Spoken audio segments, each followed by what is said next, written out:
Welcome to the Alaska Weather Show on this Tuesday, November 30th, the last day of the month, 2021. I'm Peter Chan, and I'm joining you from the National Weather Service. And certainly, if you'd like additional weather information, you can always go online to weather.gov/Alaska. Let's get right to it. A lot to talk about, little time for this segment this evening. We have lingering winter weather advisories and wind chill advisories across a good chunk of the state. I'll show you those in a moment. Additional snowfall is heading toward the Panhandle, especially tomorrow afternoon through early afternoon on Thursday.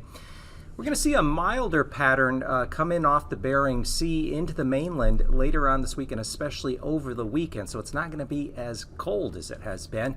And that will spell a bout of some winter storms that could impact the western, southwestern coast, moving into the western interior later this weekend into early next week.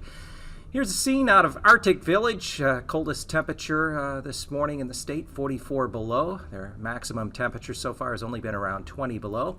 And over in the Panhandle, Hoonah reports some light snow and fog this afternoon. The snow has picked back up in the Juneau area where a winter weather advisory remains in effect through this evening. But here we still have a wind chill warning in effect for the eastern north slope along the Brooks Range, where wind chills could be as cold as 60 below. Arctic Village, as well as along the northwest coast, Port Hope and Wainwright down to the east end of Norton Sound, as well around Bethel. Will continue to be under a winter weather advisory tonight into Wednesday morning for wind chills as cold as 50 below. And then as we look here across the southern parts of the state, we have winter weather advisories remain in effect for the Kenai, western Kenai till 1 a.m., as well as the lower portion of the Alaska Peninsula. Cold Bay and Port Huyton have had some moderate to heavy snow this afternoon, with winds gusting 40 to 50 miles an hour, creating visibilities down around a quarter mile. And again, the snow has picked up in Juneau. They so far have had 3 inches of snow this afternoon, but additional snowfall this evening. But then another round of winter weather advisories for the Panhandle, including Yakutat, Sitka, Pelican, Cake, on over toward Wrangell. And again, the Hyder again could pick up several inches of snow here Wednesday and Thursday. Hyder did pick up as much as 13 to 16 inches of snow last night into early this morning.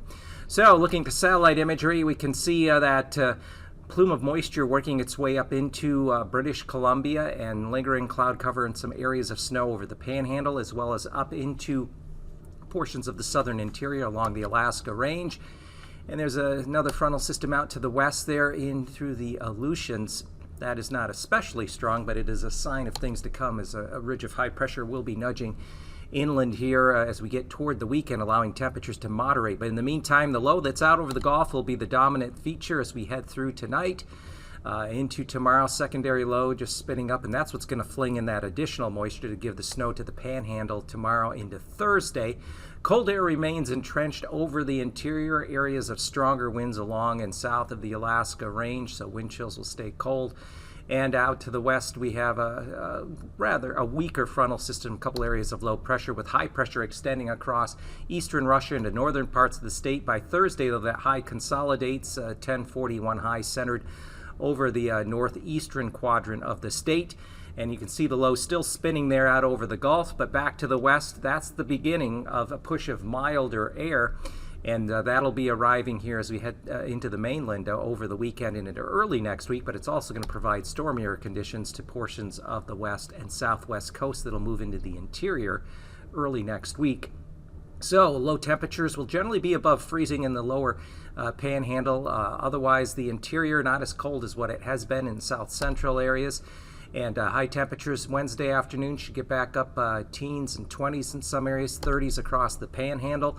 And then lows Thursday morning, still below zero, though, along west of the Alaska Range. And then for highs on Thursday afternoon, we may only see readings around 10 above in Anchorage. Cold to the north and west, but still generally in the mid-upper 30s above freezing across the southern two-thirds of the Panhandle.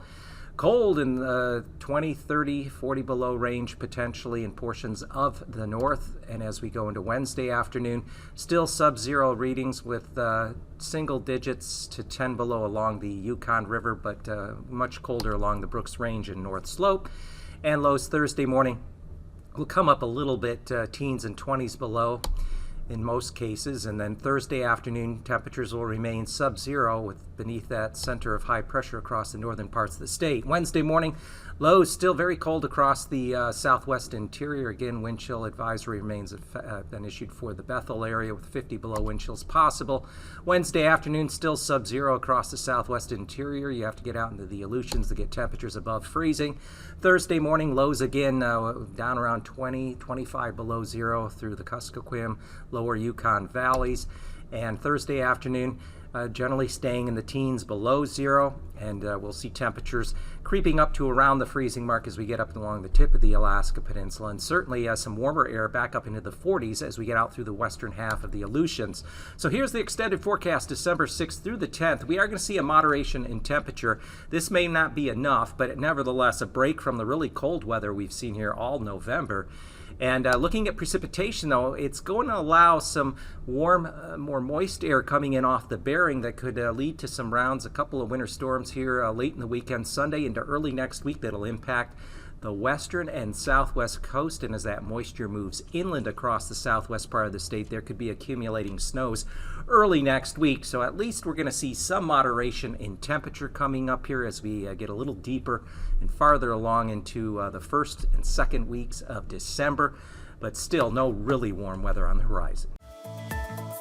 And now, aviation weather around Alaska. Well, it's now time for aviation weather, and if you have a flight planned this midweek, Wednesday into Thursday, the main weather player will be an area of low pressure that's the energy is lifting out from the southwest Gulf now into the northern Gulf, and it's going to keep winter weather conditions going across the Gulf. Meanwhile, there's a strong area of high pressure way up in the Arctic Ocean north of the Chukchi Sea, and between these two pressure systems, we do have cold northeasterly flow across especially the central northern interior, and that turns around to the north and northwest, then along the west and southwest coast. IFR conditions will be widespread along the Alaska Range down into Cook Inlet, the Kenai, as well as Kodiak Island and extending eastward, especially up into the interior coastal mountains of the Panhandle, and then an area of IFR up along the north central north slope. And then for Wednesday afternoon, IFR conditions will persist along and especially north of the Alaska Range to about the Yukon River, and also continue across the north central Gulf Coast east of Prince William Sound in through especially the inner canals and intercoastal mountains. For Thursday, IFR still prevailing there along portions of the Arctic coast and central north slope, as well as along and north of the Alaska Range, and then continuing the northern Panhandle down into at least the southern part of the Panhandle there, the interior mountains. And for Thursday afternoon, we should see IFR conditions at least relax a bit there across much of the mainland, but still IFR is expected to linger along the intercoastal mountains of the Panhandle and also emerging out in the western Aleutians with a frontal system. So past conditions on Wednesday, Anaktuvik as well as Adigan will generally be MVFR for the day, but you will encounter IFR conditions the further north you fly as you go up and through across the north slope.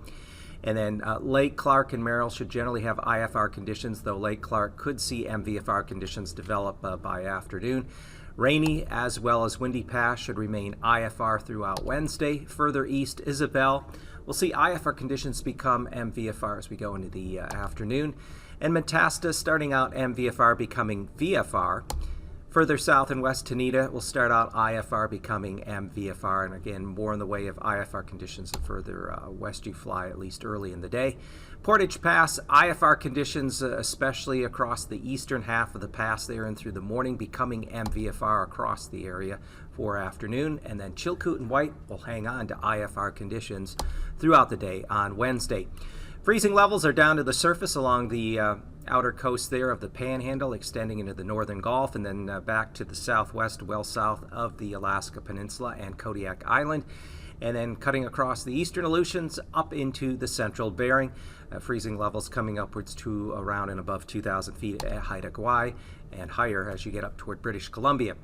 The best chance of any icing, considerable icing could occur along especially the outer coast of the Panhandle and across Haida between 4,000 and 14,000 feet and between 4 and 10,000 feet as we get out in through the central Aleutians. Jet stream level winds, we have a strong jet core upwards of 150 knots coming into British Columbia from the southwest. And then on the backside of the low circulation at 30,000 feet, we have winds out of the north and northwest coming in across the central Aleutians upwards to 145 to 150 knots. Coming down to mid-levels, 9,000 feet, low pressure circulation there just east of the Kenai, northern Gulf.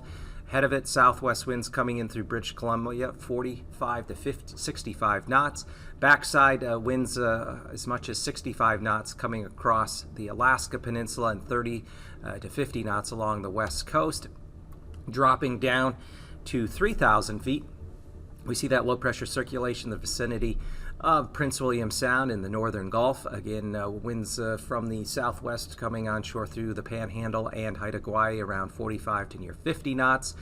And as we go up along the west coast, anywhere from 40 to 50 knot winds out of the northeast there in the northwest part of the state, turning to the north, and then northwest along the southwestern coast. And then out over the central Aleutians, northwest winds upwards to 60 knots. This is going to translate to isolated severe turbulence possible in portions of the central Aleutians, surface to 3,000 feet, as well as across parts of the Alaska Peninsula, surface to 4,000 feet.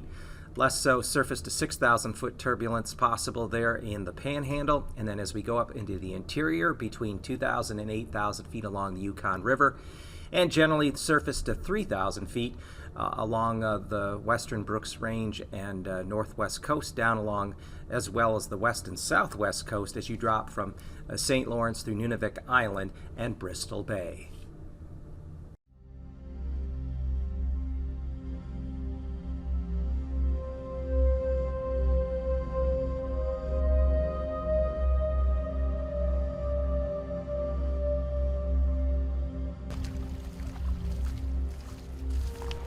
When I first started working here in the early 90s, this is where the glacier was. I mean, where we're walking right now would have been a pile of gravel that had been pushed up by the glacier, and then we would have had 100 to 200 foot high cliffs of ice right here.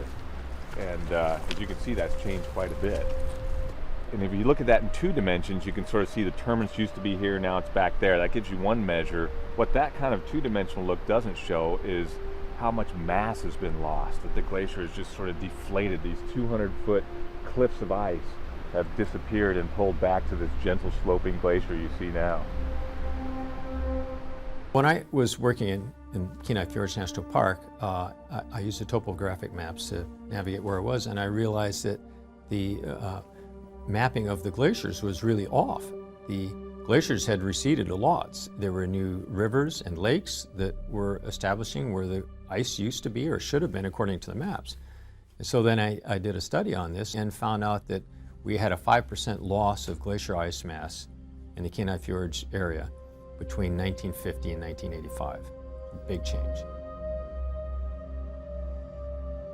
You know, one of the most compelling things we do, though, to document glacier change is simply take photographs. We've had repeat photography projects here at the park. They may not give you the most accurate data in terms of how much mass or real specific measurements, but what they do give you is a visual representation that can't be argued with. I mean, it really requires no interpretation.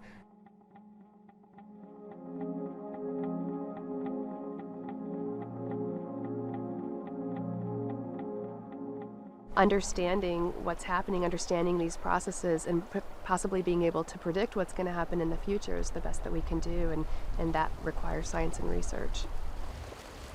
There's considerable research on climate change in Alaska. The most significant, I would say right now, is the Natural Resources Inventory and Monitoring Program, which is looking at change across a wide variety of vital signs or indicators. Kenai Fjords National Park is actually a pretty good representation of what's going on globally with regards to glacier ice retreat.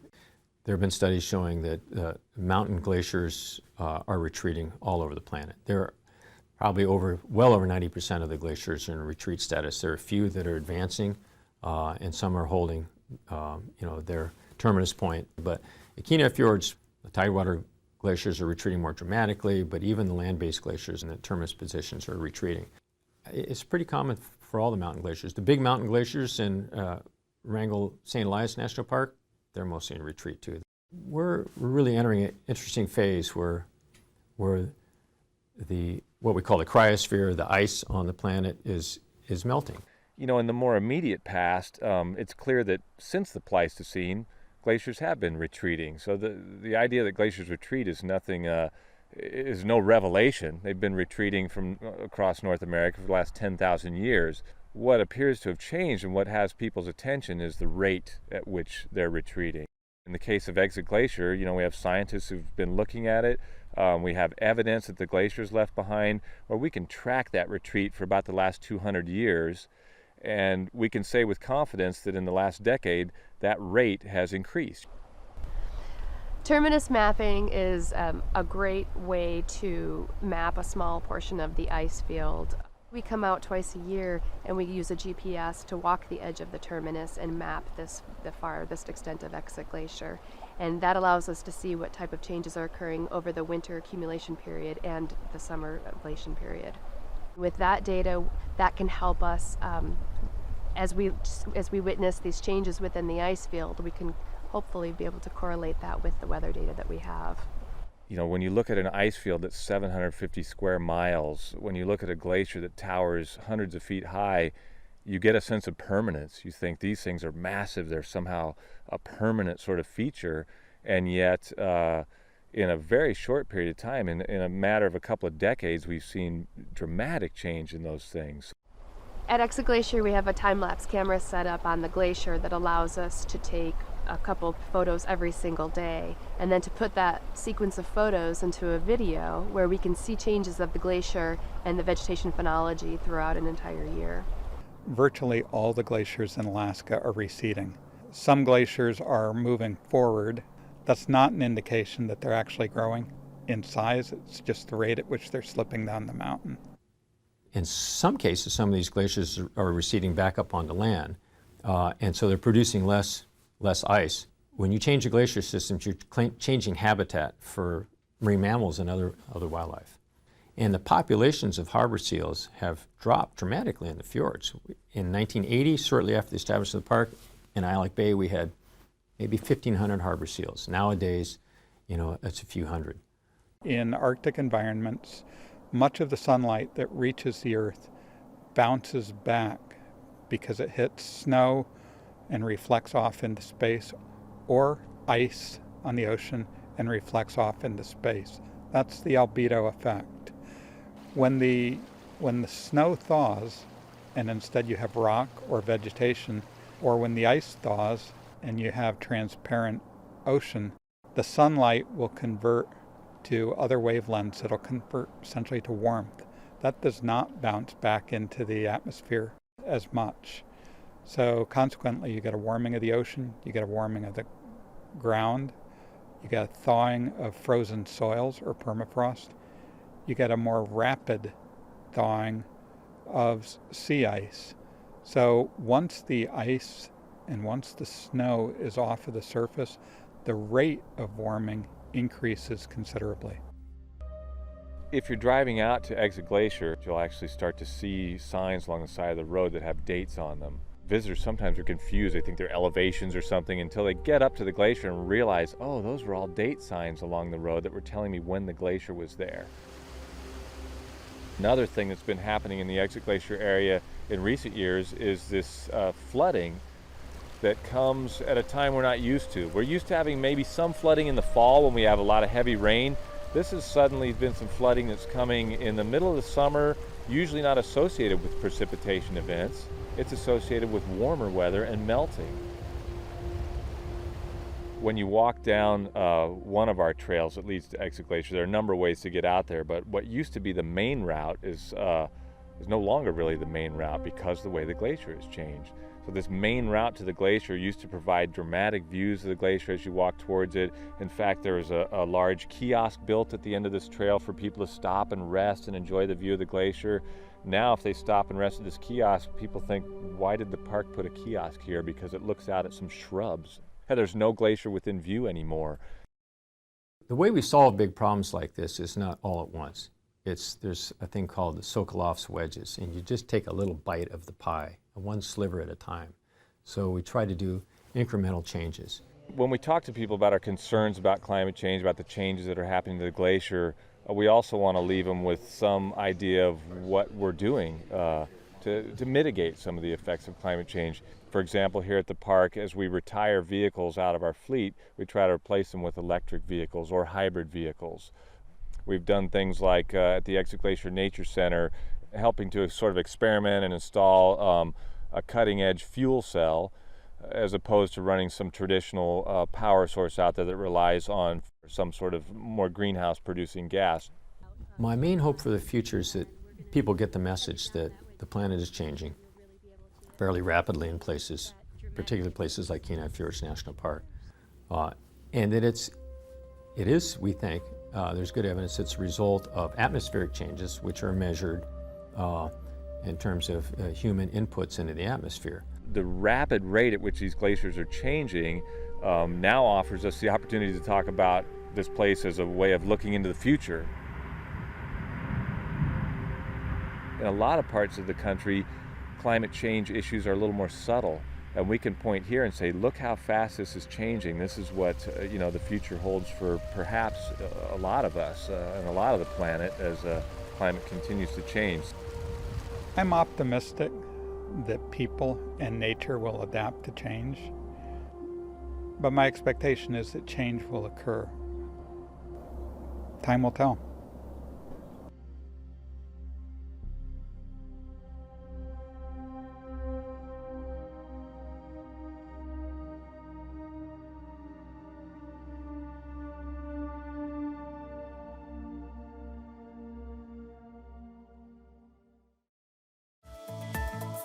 And now, marine weather around Alaska.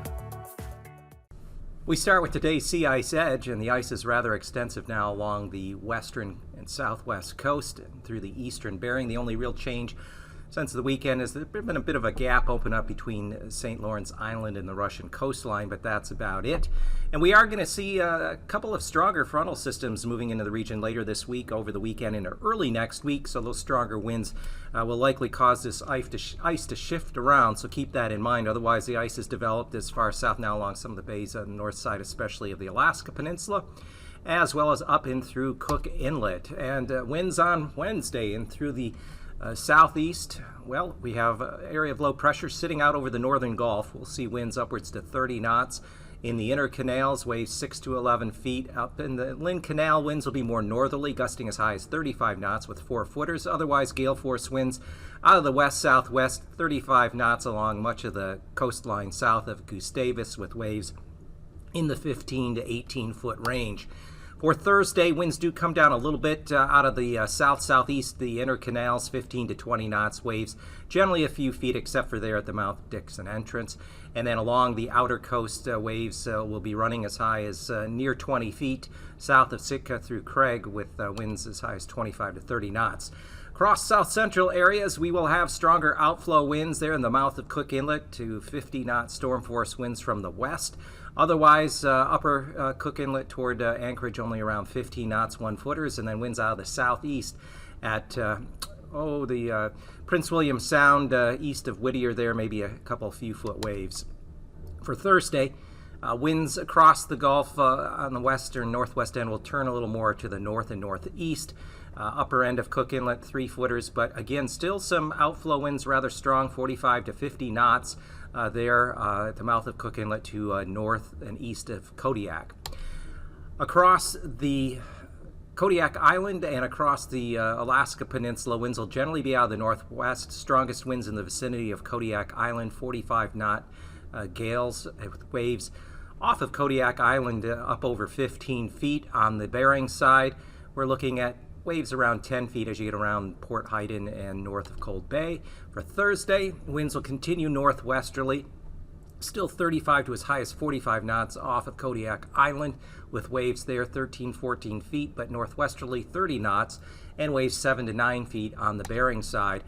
Across the Aleutians, we'll see strongest winds, central Aleutians north of Atka and Adak, 45-knot gales with waves potentially up around or just over 20 feet. And as we go into the day on Thursday, there will be a stronger frontal system with stronger winds, 50 to 55-knot storm force winds with waves building upwards to 25 feet way out toward Kiska and Shimia. Otherwise, the eastern Aleutians will not be that disturbed yet. And across the west coast, there's a fair amount of ice in place. Winds will generally be out of the north-northwest and in the 20 to 30 knot range. As we get into Thursday, though, as that stronger frontal system starts to approach from the west, St. Matthew could see winds pick up to 45 knots from the south with waves building to 20 feet. With ice in place and winds not as strong there, especially up toward Norton Sound out of the north at 10 knots. And then looking at the Arctic coast, winds will prevail out of the northeast and north around 10 knots with ice in place, and ice also in place through the lower Chukchi Sea and the Bering Strait. Winds could be as high as 25 to 30 knots passing through the Bering Strait with the ice in place, and only 4-foot waves there north side of St. Lawrence Island. And then on Thursday, winds will be out of the west-northwest along the Arctic coast, 10 to 15 knots.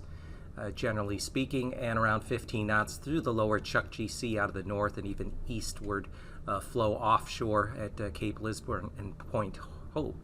And then further south of the Bering Strait, we could see winds out of the north upwards to 35 knots and 10-foot waves on the north side of St. Lawrence Island. Here's the weather map today. Low pressure located along the Kenai coast. This low is bringing snow, gusty winds, and another round of snow is going to be moving into the Panhandle as a secondary low lifts northeastward up into the Panhandle Wednesday afternoon into Thursday. Low continues to sit and spin out over the Gulf. Weaker frontal system out toward the central Bering, but as we go into Thursday, high pressure strengthens over the northeast part of the state, and we have a stronger frontal system with stronger winds that'll be bringing in some milder air to the mainland as we get through the late weekend and especially by early next week. So that's all the time I have. Have a good night. These forecasts are for planning purposes only. Call 1-800-WX-BRIEF for a formal pre-flight briefing. Always file a flight plan before you go flying. The U.S. Coast Guard Auxiliary urges you to leave a float plan with a friend or the harbor master before you go boating.